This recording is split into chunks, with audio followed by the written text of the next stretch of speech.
ती लक्षणावृत्ती घ्यावी लागते। कारण जर शक्तिवृत्तीने दोघांमधला वाच्यार्थ घेतला, वाच्यार्थ आणि लक्षार्थ यामध्ये फरक असतो। सरळ वाक्याने जो अर्थ आपल्याला समजतो त्याला वाच्यार्थ असे म्हणतात। तत् शब्दाचा वाच्यार्थ ईश्वर आहे आणि त्वम या शब्दाचा वाच्यार्थ जीव आहे।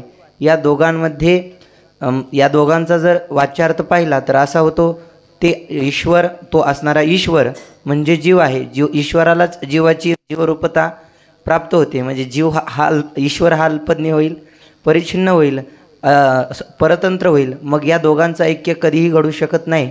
म्हणून त्यावेळेस शब्दाची जी दुसरी शक्ती सांगितली लक्षणावृत्ती, त्या लक्षणावृत्तीने महावाक्याचा विचार करून जीवभ्रमाचं ऐक्य सिद्ध करता येतं, म्हणून लक्षणा सांगितली। लक्षणेची व्याख्या अशी आहे की एखादं उदाहरण गंगायाम घोषः, या गंगा पदाने, गंगा गंगा म्हणजे काय तर गंगेतील पाणी म्हणजे प्रवाह। हे ज्यावेळेस आपण गंगा शब्द ऐकतो त्यावेळेस आपल्याला जो प्राथमिक एखादा अर्थ ग्रहण होतो, गंगा म्हटलं की तुम्हाला पाणी आणि वाहणारा प्रवाह आटणार, म्हणजे पद ऐकल्याच्या नंतर जो अर्थ आपल्याला ज्ञात होतो त्याला शक्य असे म्हणतात। गंगा शब्द ऐकल्याच्या नंतर पाण्याचा प्रवाह आपल्या स्मृतीसमोर येतो, डोळ्यासमोर येतो, त्याला शक्तिवृत्तीने कळालेला अर्थ असं म्हणतात, म्हणजे वाच्यार्थ म्हणतात। आणि ज्यावेळेस अनुभवाला आपल्याला ते वाक्य काय आहे, गंगायाम घोष म्हणजे गंगेच्या पाण्यावर वाडा असणं शक्य नाही। मग वाक्याच्या पदाचं जे शक्य आहे, गंगा पदाचं शक्य जो प्रवाह म्हणजे पाणी, त्या पाण्यावर तर वाडा असणं शक्य नाही। मग त्या पाण्याच्या संबंधी जे आहे, पाण्याच्या संबंधी काय आहे तर तीर आहे, मग तीरावरती गवळी वाडा आहे। म्हणून शक्य संबंधो लक्षणा अशी लक्षणेची व्याख्या केलेली आहे। गंगापदाचं शक्य काय प्रवाह, आणि प्रवाहाच्या संबंधी जे तीर आहे त्याची लक्षणा, त्याला लक्षणा असं म्हणतात। शक्तिवृत्तीने गंगा शब्दाचा अर्थ पाणी असा होतो, प्रवाह असा होतो, आणि लक्षणावृत्तीने पाण्याच्या संबंधी जो तीर असा अर्थ होतो। गंगा पदाचा साक्षात संबंध हा प्रवाहाशी आहे आणि त्या पाण्याचा तीराशी आहे, म्हणून पदाचा परंपरागत संबंध ज्या अर्थाशी असतो त्याला लक्षणावृत्ती असंही म्हटलं जातं। मग लक्षणेचे आपण 3 प्रकार पाहिले, एक जहद लक्षणा, दुसरी अजहद लक्षणा आणि तिसरी जहद अजहद लक्षणा, तिलाच भागत्याग लक्षणा असं म्हणतात। पहिली जी जहद लक्षण आहे त्यामध्ये शक्यार्थाचा पूर्ण त्याग करायचा। शक्यार्थ म्हणजे आत्ता सांगितलं, पद ऐकल्याच्या नंतर जो आपल्याला प्राथमिक म्हणजे नित्याचा जो अनुभवाचा अर्थ प्राप्त होतो त्याला शक्य असं म्हणतात। आपण पुस्तक म्हटलं की आपल्या डोळ्यासमोर पुस्तक दिसणार, जे काही पदार्थ असतात पद आणि अर्थ, पद ऐकल्याच्या नंतर एका घट ऐकल्याच्या नंतर जसा कंबुग्री वादिमान पदार्थ डोळ्यासमोर होतो त्यास शक्य असे म्हणतात। म्हणजे नाव आणि त्या नावाचा जो वाचक, वाच्य आणि वाचक, वाचक हे नाम असतं, पद असतं, आणि वाचक वाच्य त्या अर्थ असतो। मग शक्य संबंधो लक्षणा जी जहद लक्षण आहे त्या जहद लक्षणेमध्ये जे पद ऐकल्याच्या नंतर गंगापद ऐकलं, गंगापद ऐकल्याच्या नंतर त्याचा शक्य जो प्रवाह, त्या प्रवाहाचा पूर्णतः त्याग करायचा, संपूर्ण त्याग करून त्या प्रवाहाच्या संबंधी जो तीर, त्या तीराचं ग्रहण करणं याला जहद लक्षण असे म्हणतात। म्हणजे शक्याचा पूर्ण काय केला, त्याग केला। कारण शक्य जे पाणी त्याच्यावर वाडा असणं शक्य नाही किंवा कदापि घडू शकत नाही, म्हणून त्या शक्य पाण्याचा पूर्णतः त्याग करून नवीन जो अर्थ आपण घेतला तीर, त्याला जहद लक्षण असं म्हणतात।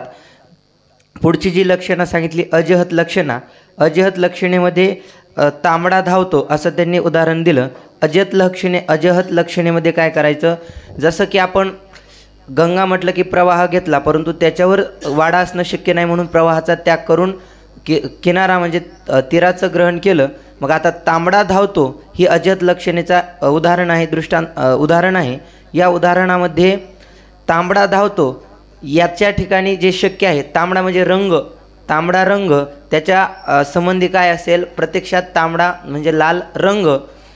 लाल म्हटल्याबरोबर आपल्याला जसा एखादा लाल पदार्थ आठवतो किंवा रंग आठवतो, म्हणजे तांबडा धावतो, रंग हा जड आहे, तो धावू शकत नाही।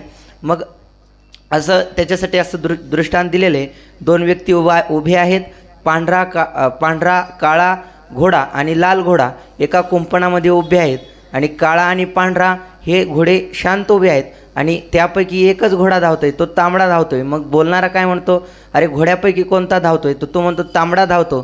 तांबडा धावतो म्हणजे लाल रंग धावत नाही, तर ज्या रंगाने युक्त असलेला घोडा धावतो, मग त्या ठिकाणी तांबडा धावतो. तांबडा म्हटल्याबरोबर लाल लाल रंग, तांबडा रंग हे शक्य आहे. मग शक्य धावत आहे का, किंवा लाल रंग धावत आहे का? तो जड आहे, तो धावत नाही. परंतु त्या लाल रंगाने युक्त असणारा जो घोडा तोही धावतो, आणि त्याचं आश्रयस्थान असल्यामुळे लाल रंगाने युक्त असलेला घोडा लाल रंगही धावतो आहे, असं म्हणण्याचा अर्थ लाल रंगाने युक्त घोडा धावतो. म्हणजे त्या ठिकाणी शक्य जो लाल रंग त्याचा त्याग करून चालणार नाही, आणि त्याचा जो केवळ त्याचं ग्रहणही करून चालणार नाही. म्हणून शक्याच्या संबंधी जो घोडा म्हणजे रंगाच्या संबंधी जो घोडा तोही धावत आहे, आणि रंग जड असल्यामुळे तो धावू शकत नाही. त्याचा आश्रय घोडा आहे, म्हणून तो आपसुकच त्या घोड्याच्या ठिकाणी असल्यामुळे घोडा धावल्याबरोबर त्या घोड्याने रंगाने युक्त असलेला रंगही घोड्याबरोबर धावल्यासारखा वाटतो. तांबडा धावतो या वाक्याचा सरळ लक्षणेने असा अर्थ होतो, तांबड्या रंगाने युक्त घोडा धावत आहे.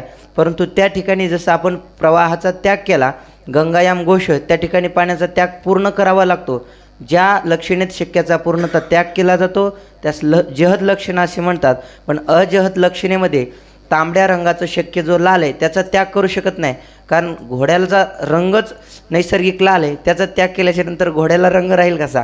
म्हणजे ज्या लक्षणेत शक्याचा पूर्ण त्याग केला जातो ती जहद लक्षणा, आणि ज्या लक्षणेमध्ये शक्यासहित अन्य अर्थाचं ग्रहण केलं जातं, म्हणजे तांबड्या रंगासहित घोड्याच्या अर्थाचं ग्रहण केलं, त्याच अजहद लक्षणा असे म्हणतात.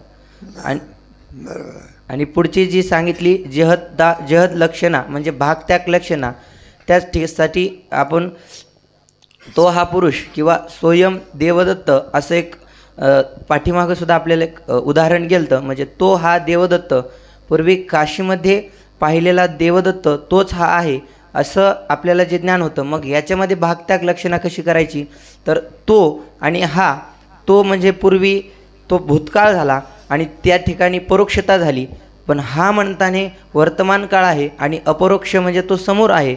मग पूर्वी तोच हा पुरुष तर एकच आहे, परंतु पूर्वी पाहिलेला तो आणि हा, ही जे सर्वनामं आहेत या दोघांमध्ये ऐक्य होऊ शकत नाही. कारण तो पूर्वी पाहिलेला काळ कोणता आहे? भूतकाळ. आणि आता पाहतो तो हा वर्तमान काळ, किंवा पूर्वी पाहिलेला हा परोक्ष झाला, आता समोर म्हणजे अपरोक्ष पाहतो. मग या दोघांमध्ये दोन विरोधी धर्म आले. भूतकाळही विरुद्ध आहे आणि वर्तमान काळही विरोधी आहे, किंवा पूर्वीची परोक्षता आणि आत्ताची अपरोक्षता हे दोन्ही विरोधी आहे. मग परोक्षतेचा आणि आत्ताच्या अपरोक्षतेचा, किंवा पूर्वीच्या भूतकाळाचा आणि आत्ताच्या वर्तमान काळाचा या भागाचा त्याग करायचा, आणि स्वयं किंवा तो आणि हा पुरुष या दोन्हीने फक्त पुरुषाच्या ठिकाणी जी एकता आहे ती ग्रहण केली जाते. म्हणजे पूर्वीचं परोक्षत्व आणि भूतकाळत्व त्यागून, किंवा वर्तमान काळत्व आणि अपरोक्षत्वाचा त्याग करून तोच हा पुरुष असं जे आपल्याला ज्ञान होतं हे भागत्याग लक्षणेने होतं. आणि या भागत्याग लक्षणेनेच तत्वम अशी इत्यादी वेदाच्या महावाक्यांचा अर्थ लावला जातो. सूक्ष्म आहे थोडं, सूक्ष्म आहे म्हणलं प्रकरण. पहिलं सांगितलं तुम्हाला, ते म्हटलं हे सूक्ष्म आहे, ते तुम्हाला झोप आणि बरं का, अंदाजा हे काढण्यामध्ये उपयोग होत असतो. म्हणजे लक्षणा कशा करता करायची? लक्षणा म्हणजे काय? लक्षणा म्हणजे पदाचा आणि अर्थाचा जो संबंध. घटपद उच्चारल्यानंतर कंबुग्रीवादिमान आकृती काय राहते? कोणामुळे? घटपदाच्या, म्हणजे पदाचा अर्थाचा काय असला पाहिजे, आणि त्या संबंधाला काय म्हणायचं? लक्षण. त्याच्यामध्ये थोडे मत आहे, भिन्न नाही एखादा मत. म्हणलं हे पहा, घटपद उच्चारल्यानंतर कंबुग्रीवादिमान अर्थाचं ध्यान करून द्यावं, ही ईश्वराची काय इच्छा आहे. त्याचं खंडन केलं. इच्छाही त्याच्या ठिकाणी असते, पदाच्या ठिकाणी असते का ईश्वराची इच्छा ईश्वराच्या ठिकाणी? त्याचं मत काही नाही. आपल्याला हे महावाक्याचा इतका विचार करण्याचं काय कारण आहे? पंचदशी ग्रंथ ग्रंथामध्ये तर स्वतंत्र प्रकरण आहे. प्रज्ञानम ब्रह्म, अयमात्मा ब्रह्म. त्याच्यामध्ये काय आहे, जीवाचं जीवत्व हरण करून त्याला व्यापक स्थितीमध्ये म्हणजे ब्रह्मरूप करते कोण? महावाक्य. बाकीचे वाक्य काय करतात? झोपा काढतात. बाकीचे वाक्य ज्ञान करून देतात, पण त्यांना असत पदार्थावर असं आहे. पात्रामध्ये असलेले पदार्थ पाहून कुठे भूक जात असते, म्हणजे पदार्थ कुठे गेले पाहिजे? पोटात गेले पदार्थ गेले पाहिजे का पक्षी गेले पाहिजे? अलीकडच्या काळात धर्माचं अवांतर वाक्य. मग इतकं महावाक्याचा विचार करण्याचं कारण जीवाची जीवदशा नष्ट करून कोणती दशा प्राप्त करून देते? ब्रह्मरूपता म्हणजे सर्वांमध्ये श्रेष्ठ पद कोणतं आहे? गीताकार सांगतात ना, ईशानाम ब्रह्मस्थिती. सगळं गीतेचा दुसरा अध्याय सांगितलं. म्हणजे कशा करता सांगितलं? स्थित प्रज्ञास्य का? स्थित प्रज्ञाची काय सांगितली? लक्षणं सांगितली. प्रजाती यदा कामान सर्वान आत्मनी आत्मना तुष्ट स्थित प्रज्ञा. म्हणजे त्याच्याकरता हे लक्षणाचं प्रकरण चाललेलं आहे. लक्षणं जेव्हा करावी लागत असेल विसंगत अर्थ होतो, तर आपल्याला अनुभवाला जुळेल असा अर्थ करावा. कोणाला? कारण विसंगत अर्थ कसा नाही, तो ईश्वर कोण आहे? जीव आहे. म्हणजे प्रमेय उचित आहे का? ईश्वराचे अवच्छेदक वेगळे, जीवाचे अवच्छेदक. किती प्रयत्न केला तरी शक्तिवृत्तीने कोणती वृत्ती घ्यायची? शक्तिवृत्ती ऐक्य होऊ शकत. कोणती लक्षणं जीवाचा. तत्वम परिच्छेद क्रमांक 65. तत्वम पदाचे वाच्यार्थ निरूपण. त्याप्रमाणे तत्वमसी या महावाक्यात भाग-त्याग लक्षणा कशी होते हे दाखविण्याकरिता तत्वमसी महावाक्यातील तत्पद व त्वमपद यांचा वाच्यार्थ सांगतो. आता आपल्याला काय करायचं आहे? ब्रह्मरूपाचा अर्थ होण्याकरता भाग-त्याग लक्षणा करायची. मग ईश्वराचे धर्म कोणते आणि जीवाचे धर्म कोणते? विरुद्ध धर्म आहे का? वाचा. एक. तत्पदाचा वाच्यार्थ सर्व शक्ती म्हणजे ज्याचे ठिकाणी सर्व सामर्थ्य आहे. सर्वज्ञ म्हणजे सर्व वस्तू जाणणारा. विभू म्हणजे व्यापक. ईश म्हणजे सर्वांचा प्रेरक नियामक. स्वतंत्र म्हणजे कर्माधीन. परोक्ष म्हणजे जीवास प्रत्यक्ष विषय नाही. मायी म्हणजे माया ज्याच्या अधीन आहे. आणि बंध मोक्षरहित असा जो ईश्वर, तो तत्पदाचा वाच्यार्थ आहे. सगळे अवच्छेद कोणाचे? ईश्वराचे. ईश्वर म्हटल्यानंतर तुम्हाला गेलं की ह्याच तरंगामध्ये सृष्टीकर्ता कोण मानावा लागतो? नाही मानला ईश्वर तर आपोआप होते का सृष्टी? त्याला स्वभावात म्हणतात. कोणता? अलीकडे देश चाललेला आहे स्वभावात. ईश्वर मानण्याची काय नाही, स्वभावातच होते सगळं असं इतर धर्मीयांचं मत आहे.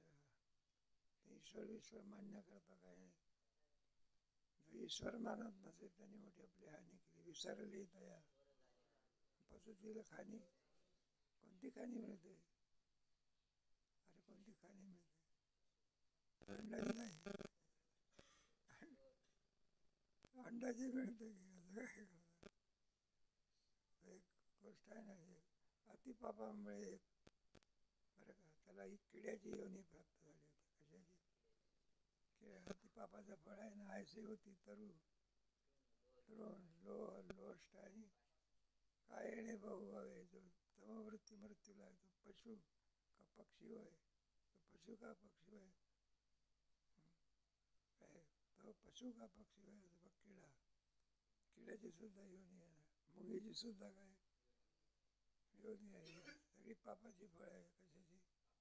त्याची देव मिळतात ना. ज्यांनी जसा गुन्हा केला असेल त्याप्रमाणे त्याला शासन काय करतं, मग त्या खोलीमध्ये अतिपाप अति गुन्हा केला असेल, अंधार कोकडे नाही सक्त मजुरी तो कोणी काही काय हे सगळे असे देह असतात. कशा करता आपल्याला चाललेलं होतं त्याच्यामध्ये ब्रह्मरूपात चालले होतं. मग जीवात दशा नाहीशी म्हणजे मनुष्य देहाचं प्रयोजन नाश आहे. जीवपणा महारोग, जीवपणा म्हणजे महारोग आहे. जीव कोणी असू दे, किती मोठे ब्रह्मदेव सुद्धा जीव इंद्र सुद्धा तो वर आहे मुक्त. अनुरेण तो ज्ञानेश्वर महाराज कोण मुक्त. किती मोठे असले तरी ते बघतात नाही का, त्याच्यात थोडंसं लावायचं विषयी पाहणार जिज्ञासू नाही का, हे सुद्धा काय आहे. एकाला आपल्या अज्ञानाचं ज्ञान नाही म्हणून त्याला विषयी पामर म्हणायचा. अज्ञान निवृत्त करतो त्याच्याकडे त्याला काय म्हणायचं, जिज्ञासू म्हणायचं. ज्याचं अज्ञान गेलं त्याला काय म्हणायचं, मुक्त. मग गीता कशा करता, अर्जुनाचं काय घालवलं, गीतेचं पण नष्ट मध्ये गुंतला होतो अर्जुन, पण तो मुक्त झालो. मोठा सांगणे पुसणे परमार्थ आहे ना. परमार्थामध्ये विश्रांती आहे, साधारण संपूर्ण जात असतात. आणि संसारामध्ये काय नाही, विश्रांती नाही कुठे. काम क्रोध लोभ शुनी कोणा मी शरण जावं. जीवपणा नष्ट करण्याकरता मनुष्य देहाचं प्रयोजन आहे. त्याच्याकरता मग श्रीगुरूची आवश्यकता. श्रीगुरूच्या मुखातून ते महावाक्य यावं लागतं. ते महावाक्य गुरुजीच्या मुखात बोलल्यानंतर त्याच्यामध्ये अज्ञान नष्ट करण्याची काय असते. आणि त्या महावाक्याचा विचारच, महावाक्य म्हणजे तत्व. उपनिषदामध्ये एकच उपनिषद नाही, सर्व नाही का, सतत्वमसी श्वेतकेतु तुमच्या त्या कठोपनिषदामध्ये आलेलं आहे. म्हटलं तो उत्तम स्वरूप आहे तत्वमसी. तत्वमसी महावाक्याचा काय झालेला आहे, विचार झाला आहे. त्याच्यामुळे जीवदशा संपन्न झाली आहे. मग पंचदशी म्हणा किंवा चांगदेव पासष्टी म्हणा, त्याच्यामध्ये सगळं काय केलं आहे, विचार केला आहे. चांगदेवाला सुद्धा कोणत्या वाक्याचा विचार करा, महावाक्य. त्याच्यामध्ये सगळे संशय निवृत्त होतात. जीव आपल्या निश्चयाला मूळ पदाला काय होतं, मूळ पद कोणाचं आहे, जीव ब्रह्मैव म्हणजे मूळ पदाला प्राप्त होतं. हीच खरी श्रीमंती आहे. आणि अशा पदाचा उच्चार करून आपल्याला मूळ पदावर आणलं, त्याचे खरे काय आहे. मग आईवडिलापेक्षा सुद्धा कोणाचे उपकार जास्त म्हणजे सगळे ईश्वराचे अवच्छेदक आहे. काय का नाही, ईश्वर आहे म्हणून ते सगळं चालतंय. आणि ईश्वर जर मानला नाही तर मग त्याचा विचार जातो, ईश्वराचं स्वरूप काय, ईश्वर एक आहे का, अनेक आहे, शरीरधारी आहे का, असे शरीरधारी आहे, हे त्याचे आहे. अल्पज्ञ आहे का, अल्पज्ञ कुठे एवढी सृष्टी निर्माण करू शकते का, काय काय.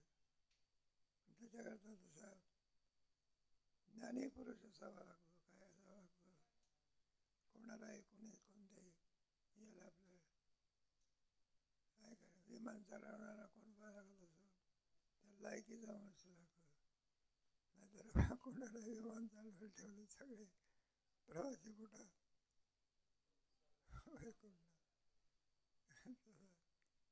त्या योग्य ही सृष्टी निर्माण करण्याकरता ईश्वरच समर्थ आहे. बाकीच्याचे सोडून दे, प्रत्येकाची मत विभिन्न आहे. बुद्धाचं मत आहे ना, ते म्हणतात स्वभावता होते. काय होते, काही कारण वगैरे नाही म्हटलं तर कारणाची काही आवश्यकता आहे. कोणत्याही कार्याला कारणाची काय असते? कारणच नाही. तर एखादा वेळेस मुलगा मला लागला म्हणून मला आई बाप नव्हतेच, मग तुझं काय वरून पडलं का? मग मुलावरून कारण कोणतं मानू लागते? आई बाप काय करावं लागते? घटावरून माती काय केली पाहिजे? तसं या जगावरून ईश्वर काय केलं पाहिजे? मग त्याचा विचार आहे ना किती म्हणजे ईश्वरच सर्व अबद्धेश्वर तिष्ठती भ्रामयण सर्व भूतानि यंत्ररूढानि वा. मग तो ईश्वर जो ज्या कार्याचा करता असतो तो लायकीचा असावा लागतो. काय असावा लागतो? एखाद्याला सदा भात करता येणार म्हणणं मी बासुंदी करतो. ईश्वर अल्पज्ञ कडून हे जगताचं कार्य होते का सर्वज्ञ पाहिजे? सर्वज्ञ म्हणजे तुमच्या मनात काय चाललेलं हे सुद्धा कोण आहे का? पळसाच्या पाण्याला किती पानं लावायचे? 3च. पळसाला बरं किती प्रयत्न केला तरी 4थं पान काय होत नाही, उगत नाही. बरं का? बेलाला 3-4 एखाद्या वेळेला 5 सुद्धा काय असतात ती निघून जातात. आम्ही बरं कधी कधी 4 सुद्धा. पण पळसाला किती असते? सगळी ईश्वराची काय आहे? डोळ्याच्या ठिकाणी डोळे, नाकाच्या ठिकाणी नाक, कानाच्या ठिकाणी. कधी बदल झालेला आहे का? बदल माणसाच्या व्यवहारात होत असतो. काय होतं? ईश्वर सृष्टीमध्ये कधी बदल होत नाही. कधी खाली येऊन पाऊस पडतात का? खाली येऊन पडला पाऊस. सगळ्या जगात का झाला? किती पाऊस पडला तरी समुद्र कुठं दर्शनाला येतो का? ज्ञानवर आहे. जसाच्या नदीला पूर येतो समुद्राला पूर येतो का? म्हणजे आज्ञा कोणाची आहे? मग ईश्वर काय केलं पाहिजे? गीतेला सुद्धा मान्य आहे नाही. आकाशी सर्वत्र ऐसा जो समर्थ. आणि तो जगाचा जगत करता कोण मानला पाहिजे? आणि आपण याची भक्ती कोणाची करायची असते? शेंद्री हेंद्री ऐकायचं. तो हा देवाचाही आणि काय कळे काळाचा तो वर म्हणतात. मग तुमचा देव आहे तरी कुठे? मग कोणतं सांगितलं आपलं देव? वेददया गाती, श्रुती म्हणती. विटेवरती उभा आहे तो आमचा कोण आहे? या अभंग चालले आहे ना, आम्ही ज्याचे दासन त्याचा तो हा देवाचा आहे. हे सगळं ईश्वराचं वर्णन आहे. मग म्हटलं दिसत का नाही? परोक्ष आहे. काय पाप पुण्य दिसत असते का कार्यावरून मानायचं असते? पाप पुण्याची फळ आपल्याला जगतावरून कोणाचं ज्ञान होते? मग ईश्वराचं चाललेलं त्याच्यावरती काय वाचा. ज्यास बंध असतो त्यास मोक्ष होतो, ईश्वरास बंध नाही म्हणून मोक्षही नाही. बंध असेल तर मोक्ष, बंधच नाही तर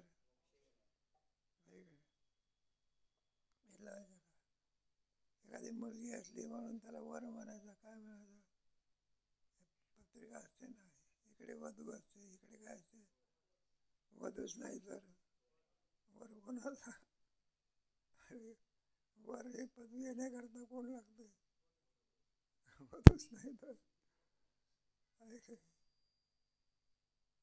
चाललंय आपल्या याच्याकरता. बंधच नाही तर मोक्ष.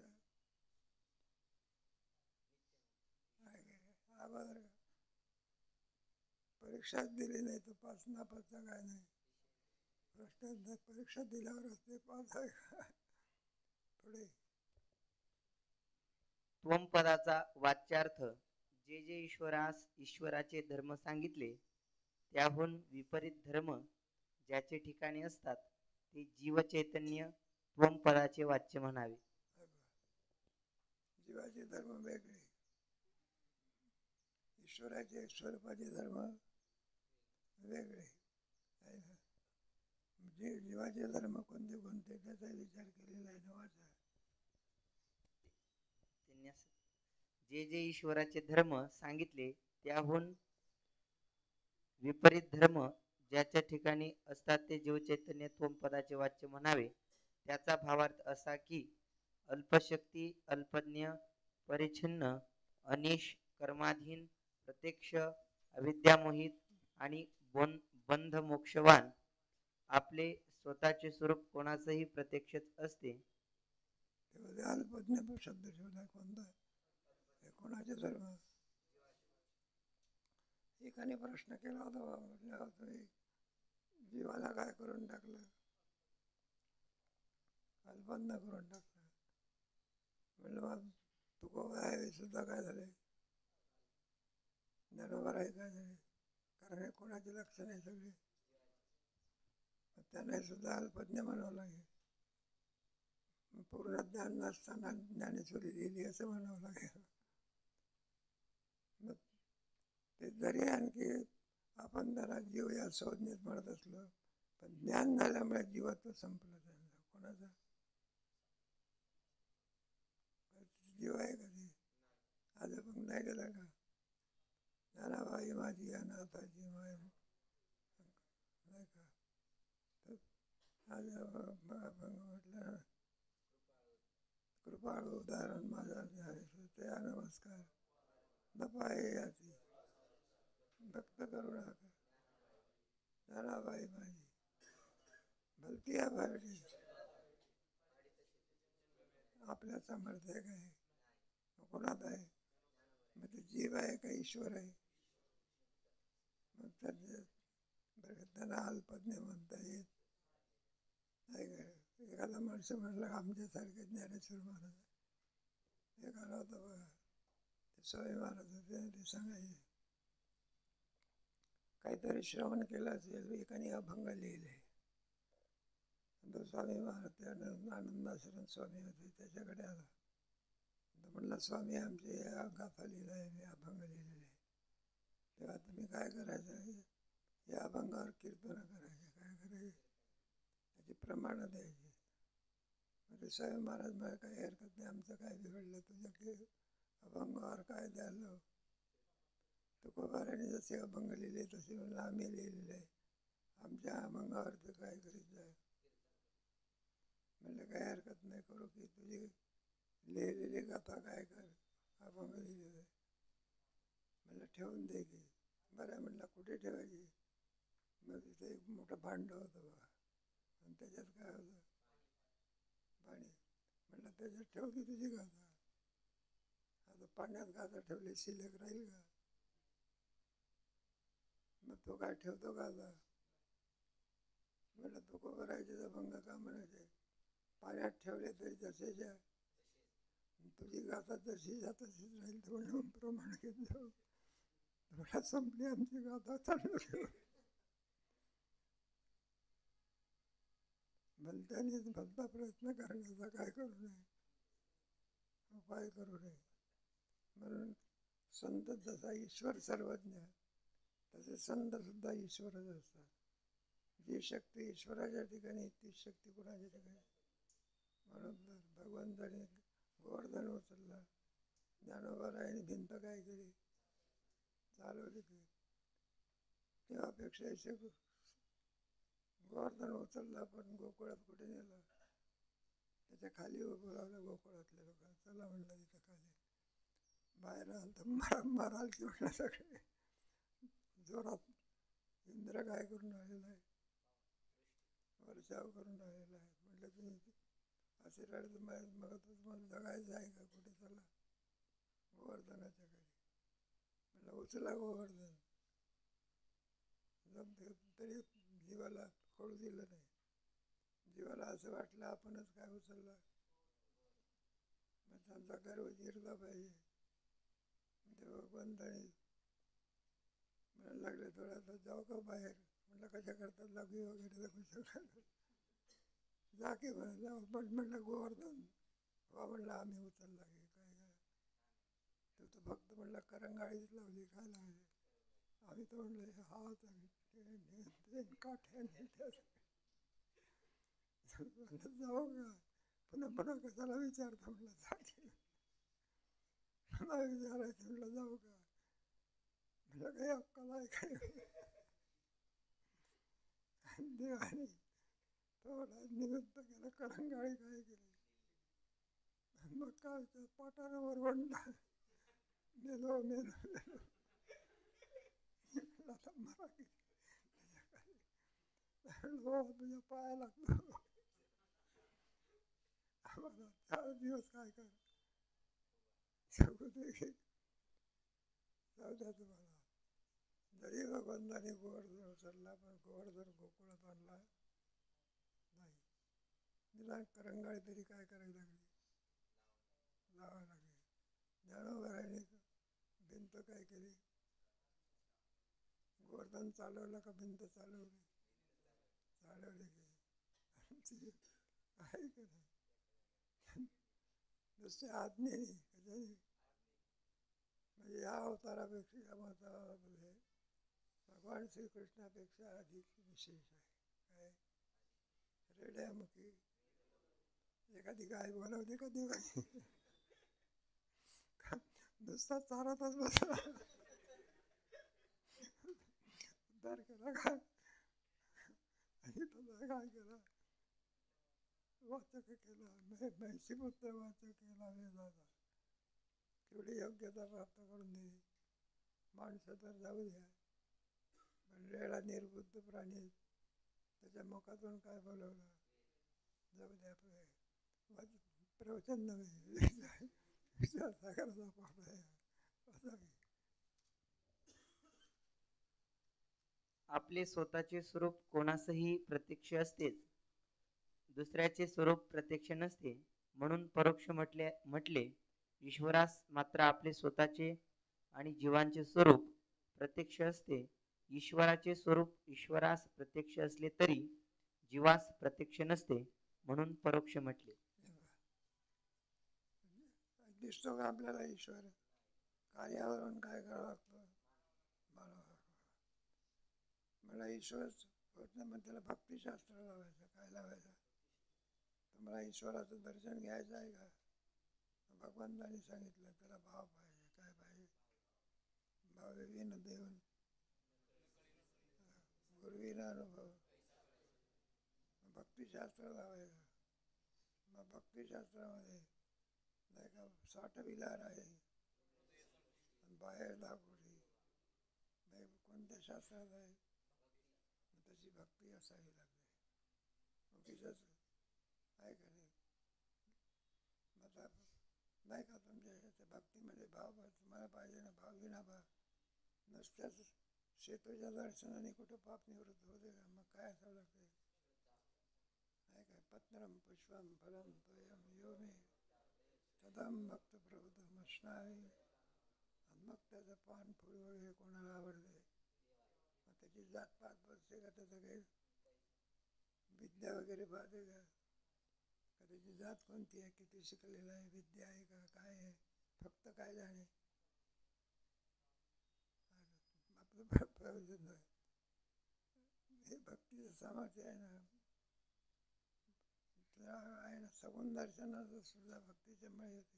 हे उदाहरण द्यायचे, शबरीचं उदाहरण. ती काय शिकलेली आहे, जात काय चांगली आहे का त्याची, आहे का नाही. बाईची जात पुन्हा, आणि टाकावं पुन्हा टाकून दिलेली, तरी तुझं राम दर्शन आहे. कोणतं दर्शन आहे, ही रामाकडे जाते का रामच तिच्याकडे येते. बरं, न सांगताना तिची बोरं खात होती. बोरं कोण्या अवतारामध्ये तोडून आणली, नुसतीच बोरं आहे का अगोदर खाऊन पावली. आपल्यासारखं असतं 2-4 चोपकाठी उष्टभात काल टाकतो का मला, ते भाव आहे ना. काय भक्तिशास्त्र आहे. जाऊया पुढे वाचा. ईश्वर धर्माहून विरुद्ध धर्मवान जीव चैतन्य त्वम पदाचा वाच्यार्थ आहे. परिच्छेद क्रमांक 66 त्वम पदाच्या वाच्यार्थातील विरोध व भाग त्याग लक्षणेने लक्ष्यार्थातील एकत्व. मग भाग लक्षणा काय करते, दोचं काय करून टाकते, काय करे, काही घेते काही काही लक्षण येतलं, काही जड लक्षण येतलं, काही काही टाकायचं, जड लक्षण येतं काही टाकायचं, अजड लक्षणाचं काही घ्यायचं.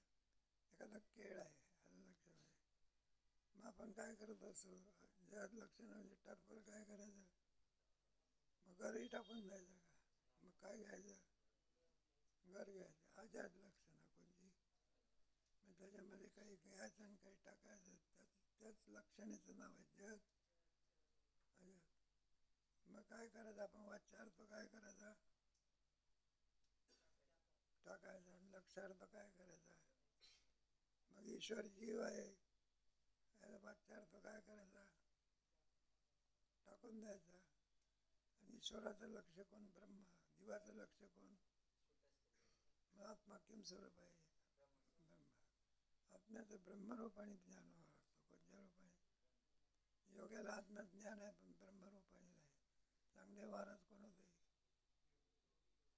मग त्याला समाधीमध्ये आत्मदर्शनाचं आहे, पण आत्मा ब्रह्मरूप आहे कळत नव्हता. स्वस्ती श्री वटे. मग ज्ञानेश्वर महाराजांनी सांगितलं, तुझा जो आत्मा आहे तोच किम स्वरूप आहे, ब्रह्मरूप आहे. कशा करता महावाक्याचा विचार झालेला आहे. पुढे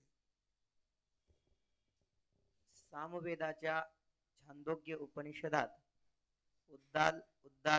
उद्दालक मुनीने आपला पुत्र श्वेतकेतू यास जगत उत्पन्न करता ईश्वर सांगून तत्वमसी म्हणजे तो ईश्वर तो आहेस या महावाक्याचा उपदेश केला. त्या महावाक्यामध्ये उपनिषद, मांडोक्य उपनिषद आहे ना, छांदोग्य उपनिषद आहे. ईशकेन कट प्रश्न मुंड मांडोक्य आहे, तैत्तिरीय छांदोग्य आणि बृहदारण्यक, दोन उपनिषद मोठे आहे.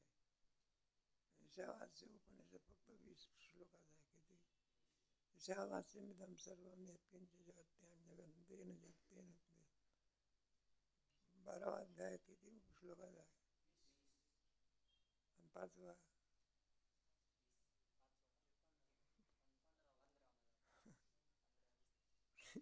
25. हे दोनच अध्याय काय काय नाही. उपनिषद तरी काय आहे, 20 श्लोकाचं उपनिषद आहे. ईशावास्य विधान जाऊ द्या. त्या कठोपनिषदामध्ये आणि ज्यांना चुकतेला यमराज उपदेश करत असतात त्याला पुष्कळ प्रलोभनं दाखवली. सुंदर उपनिषद आहे त्याला कठोपनिषद. गोड संवाद आहे यमाचा आणि कोणाचा, कठोप नचिकेताचा. त्यात पोर बघितल्यानंतर याला काय म्हटलं, लहानशा पोराला आपण जर खाऊ दिला तर खुश होतो, आणि 100 रुपयाची नोट काय करतात. मग तो बटू ब्राह्मणाचा मुलगा, तो काही सामान्य आहे का. मग खूप प्रलोभन यमराजाने दाखवलेले आहे, त्याला वर दिलेले आहे. मला तुला द्यायचं असेल तर दे. काय द्यायचं, काय माझा श्लोकात स्वभाव मर्दस्य दंत सर्वेंद्रियाणाम जरियंती तेजा अपि जीवित कल्पना तवेवा हस्तबल नृत्य. अवयव कसे आहे, स्वभाव मर्दस्य दंत घेतात, स्वभाव नाश पावणारे. काय जे जे आणखी आपल्याला संसार दिसतो अथवा जे काही दिसतं, भुवन दिसतात, ते कायमचे टिकणारे आहे का नाश पावणारे. आपलं जे शरीर आहे कायमचे टिकणार आहे का नाश पावणार आहे. किती जरी प्रयत्न केला तरी पूर्वीचे लोक आहे का, फारच झालं जास्त वर्ष टिकतील, पण केव्हा ना केव्हा ते राम बोले बाई. सुंदर कठोपनिषद आहे. तेव्हा त्या कठोपनिषदामध्ये सतत्वमसि श्वेतकेतु सदैव सौम्येदमग्रासे एकमेवाद्वितीयं ब्रह्म. ब्रह्म कसा आहे, सत्य सद्रूप चिद्रूप आणि चेत नाही का सदैव मेव सतत्वमसी श्वेत आहे का सत्यम ज्ञानमनंतम ब्रह्म असंही ब्रह्म आहे आणि ते ब्रह्म तुझ्यावर भिन्न नसून अपरोक्ष ज्ञान होतं. कोणतं ज्ञान? पहिल्या याच्यामध्ये परोक्ष आणि दुसऱ्या याच्यामध्ये अपरोक्ष. ते ब्रह्म तुझ्याहून काही नाही असं यथार्थ ज्ञान झाल्यानंतर आता जीवदशा काय झाली? संपली. पुढे या वाक्यात तत् म्हणजे जगताची उत्पत्ती ज्याने केली, सर्व शक्ती सर्वज्ञतादी ज्याचे धर्म आहेत असा जो ईश्वर तो. त्वम म्हणजे तू, अल्पशक्ती अल्पज्ञतादी धर्मवान जीव असी म्हणजे आहेस. एकंदरीत तो आहेस या म्हणण्याने ईश्वर आणि जीव यांची एकता वाच्यार्थाने ग्रहण होते, परंतु ती एकता संभवत नाही. कोणत्या वाक्याने काय संबंध आहे? एकता संभवत ती व्यसंगत आहे की काय? ती व्यसंगत आहे. भागत्याग लक्षणे काय करायचे? काढून टाकायचे. पुढे कारण दोघांचे परस्पर विरुद्ध धर्म वर सांगितलेच आहेत, तथापि स्पष्ट लक्षात येण्याकरिता विभाग करून दाखवितो. तत्पद वाच्य ईश्वर धर्म व त्वमपद वाच्य जीव धर्म. ईश्वर सर्वशक्तिमान, जीव अल्पशक्तिमान. ईश्वर सर्वज्ञ, जीव अल्पज्ञ. कोणी ब्रह्मदेव असू द्या, इंद्र असू द्या, चंद्र असू द्या, सगळे जे आहे ना ते जीवदशेतच आहे. इतकंच आहे. उपाधीने काय केलं? ते उपाधीने मोठे उपाधी गेले म्हणजे एखादा कोणी निवडून आला तर निवडून आल्यानंतर आमदार राहतो का राहतो? पण किती वर्ष करतो? 5 वर्ष गेल्यानंतर पण जसायचे सगळे ईश्वर धर्म आहे. मोठे झाले जीवदशा नष्ट झाली का? जीवदशा जशीच आहे. आणि जीवदशा नष्ट झाली म्हणजे परत तो जीवदशेला प्राप्त होत नाही. लाकडं अग्नीमध्ये जळाली मग तुझ्या राखेचे कुठे लाकडं होते का? मग संपलं. नदी कुठं मिळाली? नदी व्हायला प्राप्त होती का?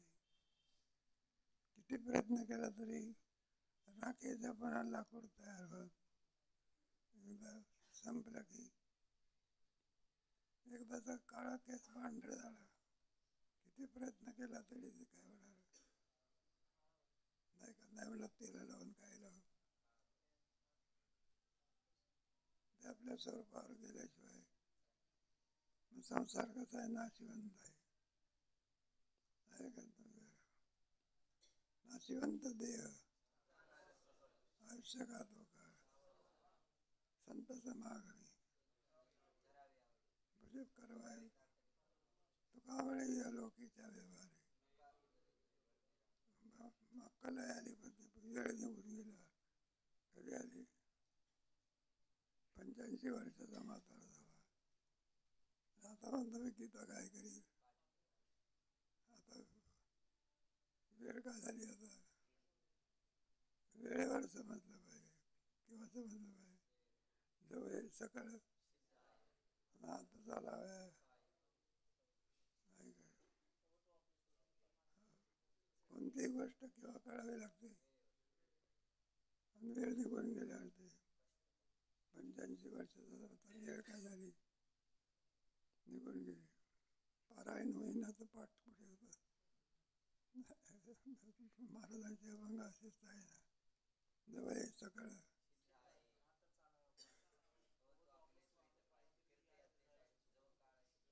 जो काळ असे जागृती पुढे वाचा. ईश्वर धर्म विभू आहे, जीव परिचिन्न आहे. ईश्वर नियामक नाम ईश आहे आणि जीव नियम्य अनिश आहे. ईश्वर स्वतंत्र आहे, जीव कर्माधीन आहे. ईश्वर परोक्ष आहे, जीव प्रत्यक्ष आहे. ईश्वर माई म्हणजे ज्याच्या माया ज्याच्या अधीन आहे असा आहे, आणि जीव अविद्येने मोहित आहे. ईश्वर बंध मोक्षरहित आहे आणि जीव बंध मोक्षवान आहे. तुम्हाला गेलं की विचार सगळ्यात पाचव्या तरंगात ईश्वर आणखी अपरिच्छिन्न मानला तर 6 प्रकारचे काय येतात? आत्माश्रय, अन्योन्याश्रय, चक्रिकावृत्ती, विनय, पुढे प्राकलोक. पण ईश्वरा काय म्हणजे एक आहे, परिच्छिन्न नसून काय व्यापक आहे.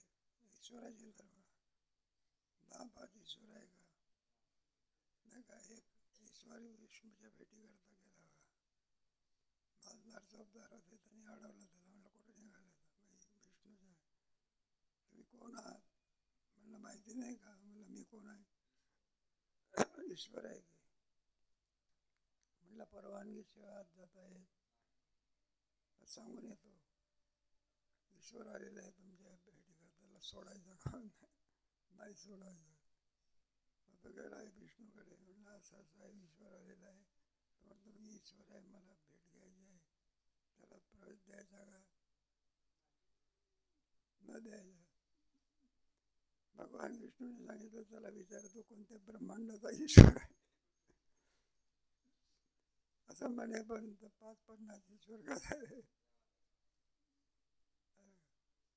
कशा करता हे सगळं सांगितलं. म्हणून एक ब्रह्मांड नाही, अनंत ब्रह्मांडाचा जो नायक आहे त्याला काय म्हणायचं? जेणे विश्व महर्षी देवा सत्ता मात्रे तुम्ही जगाचा नाथ. म्हणून ईश्वर हा जगताचा काय आहे मग? आणि उपासनेला कोण योग्य आहे? तो देवाचाही आणि काय काय करायचं? गायन कोणाचं करतो? वेदजया अशुटी म्हणती. संपलं का?